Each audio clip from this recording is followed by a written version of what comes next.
Olá, meus irmãos, iniciando agora a segunda semana, graças a Deus, e Deus tem abençoado. Eu espero que você tenha aprendido, tenha crescido, tenha amadurecido. E quer saber de uma coisa? Pensando bem, esses 40 dias deveria ser o normal das nossas semanas. Deveríamos estar buscando, lendo, nos aprofundando, jejuando, orando com essa intensidade e até maior, com maior naturalidade todos os dias da nossa vida. Mas aqui estamos nós e vamos para a semente número 8, último de Gálatas. Vamos ver alguns versículos do capítulo 6. Ele começa então dizendo: irmãos, se alguém for surpreendido em alguma falta, vós que sois espirituais, corrigiu com espírito de brandura. Lembra que no final do 5 ele está falando de amor, frutos do espírito, de comunhão, de andar no espírito. Então, aqui no capítulo 6, ele vai dar algumas ideias finais, algumas sugestões de como praticar aquilo que ele falou no capítulo 5, como praticar esse amor. E uma das coisas que talvez seja mais difícil na nossa cabeça é como lidar com pessoas que pisam no nosso calo. E é isso que ele vai falar aqui. Então, se alguém for surpreendido em alguma falta, um irmão que é surpreendido com algum pecado, fez alguma coisa errada, como ele deve ser tratado? Em primeiro lugar, ele deve ser corrigido, mas não de qualquer jeito. Deve haver um espírito de brandura, sem irritação, sem elevar a voz. Não, deve ser com espírito de brandura. Mas, em segundo lugar, ele diz para nós mesmos nos guardarmos para também não sermos tentados. Ou seja, todos nós estamos sujeitos a cometer o pecado que aquele primeiro ali cometeu. Então, alguém está em pecado, o irmão deve corrigir. Essa é a primeira dica de Paulo para nós nos amarmos e termos uma comunhão realmente cristã.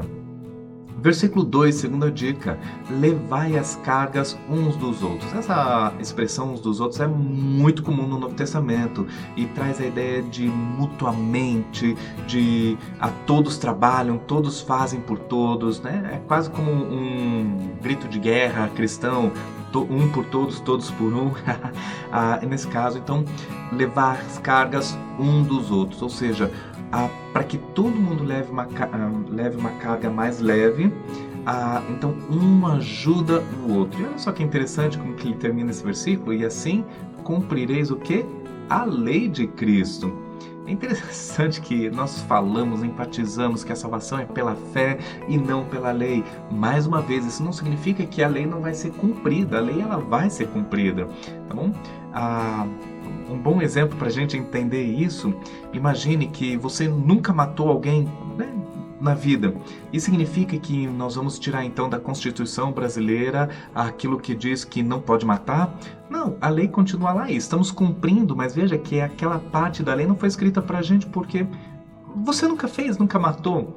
Então, entenda que a graça, a salvação pela graça, ela não anula a lei, o cumprimento da lei. Muito pelo contrário, a graça, ela nos possibilita a obediência da lei. A lei, ela não é imposta, mas nós, por amor e com a maior naturalidade, é que nós obedecemos.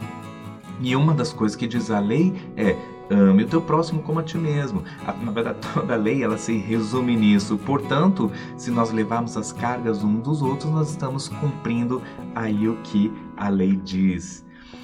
Pois bem, versículo 6, mais uma dica aqui: aquele que está sendo instruído, ou seja, o aluno, aquele que está aprendendo alguma coisa na palavra, e essa pessoa deve fazer participante de todas as coisas boas quem?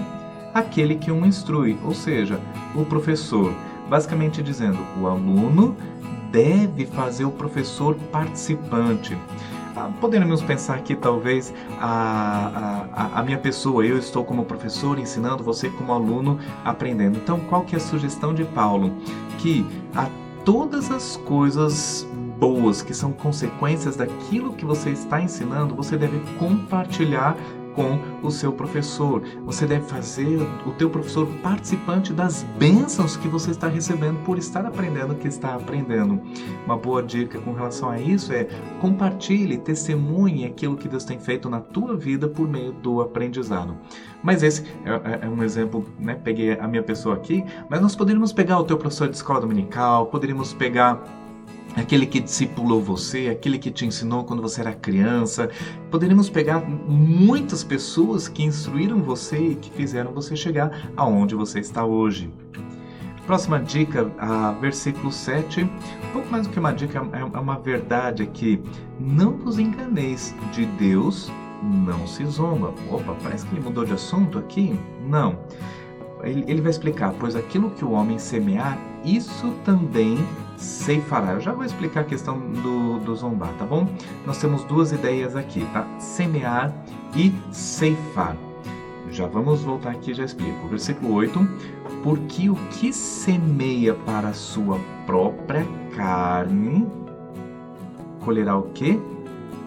Corrupção. Mas o que semeia para o Espírito, colherá vida eterna. Essa corrupção que nós vemos aqui, ela não é necessariamente aquela corrupção que nós ouvimos quando falamos, sei lá, de política, por exemplo. É mais no sentido de morte, de deteriorização, o corpo que apodrece. É mais ou menos nesse sentido. Não vai encontrar morte no final, vai encontrar apodrecimento no final. Mas aquele que semeia para o Espírito colherá, ao contrário disso, a vida eterna. Pois bem, vamos de trás para frente, tá bom? Tem duas coisas que nós podemos semear, nós podemos, ou para dois objetivos, melhor dizendo. Nós podemos semear para o Espírito ou nós podemos semear para a nossa própria carne. Em outras palavras, nós podemos semear coisas espirituais ou nós podemos semear para o nosso próprio ego. Por exemplo, o que você vai fazer hoje? Quais são os seus planos? Você está investindo dinheiro em quê? Talvez os teus planos, a tua agenda, o teu tempo e o teu dinheiro está tudo voltado para o crescimento da igreja. Ou talvez o teu dinheiro, agenda, tempo e etc. está voltado para você ter uma vida melhor, um conforto maior, para você ter mais e mais e mais. É exatamente isso que Paulo está falando aqui. Você pode semear para você mesmo ou você pode semear para Deus. E existem consequências. Se você semear para você mesmo o que você encontra, tudo aquilo que você semeou vai se perder, vai apodrecer, vai estragar. Agora, se você semeia para Deus, você encontrará vida eterna. Uau! Agora, vamos voltar para o primeiro versículo dessa parte, que ele diz, não vos enganeis, de Deus não se zomba. O que uma coisa tem a ver com a outra? Bom, nós somos cristãos, nós entregamos nossa vida para Deus, nós vivemos pela fé e isso significa que a nossa vida ela deve ser radicalmente diferente. A nossa vida é para Cristo, a nossa vida não é mais para nós mesmos. Isso significa que quando eu me converti, eu abri mão das sementes que eu iria plantar na minha própria vida, para minha própria carne, e eu iria passar a plantar para o Espírito. O cristão verdadeiro, ele vai semear para o Espírito. Note, de Deus não se zomba. Por que ele está dizendo isso? Porque se eu sou cristão e estou semeando para a carne, eu estou sutilmente ou escancaradamente zombando de Deus. Porque Deus nos salvou para semearmos para a vida eterna, para o Espírito. Deus não nos salvou para continuarmos vivendo nossa própria vida. Ele nos salvou para nos desarraigarmos, para tirarmos e abandonarmos a nossa visão e paixão pelas coisas do mundo. Ele continua então, para a gente não ficar muito tempo aqui, tá bom? E não nos cansemos, o quê? De fazer o bem. O bem para mim mesmo? Não, o bem para os outros. Lembra, nós estamos falando aqui de a comunhão e junto com os outros. Porque a seu tempo ceifaremos, se não desfalecermos. Por isso, enquanto tivermos oportunidades, façamos o bem a todos, principalmente, especialmente aos da família da fé. Portanto, meu querido irmão, nós temos algumas dicas aqui. E essas dicas elas são de extrema importância para a nossa vida espiritual. E eu quero que fique bem claro que viver pela fé não é simplesmente eu fui salvo pela fé e agora eu vou viver de qualquer jeito. Não, eu vou semear.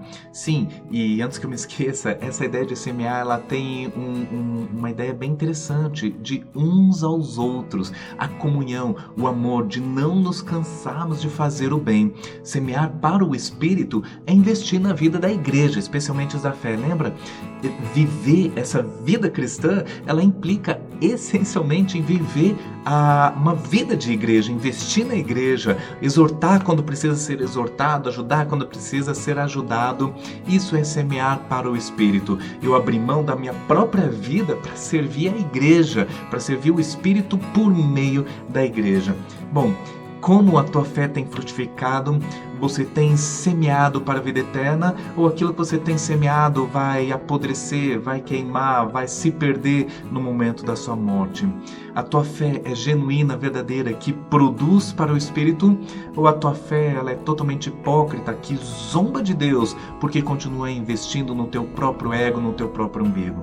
Eu espero que o teu dia seja de fé verdadeira e genuína. Não só o teu dia, mas a tua semana e também o restante dos teus dias. Que Deus abençoe.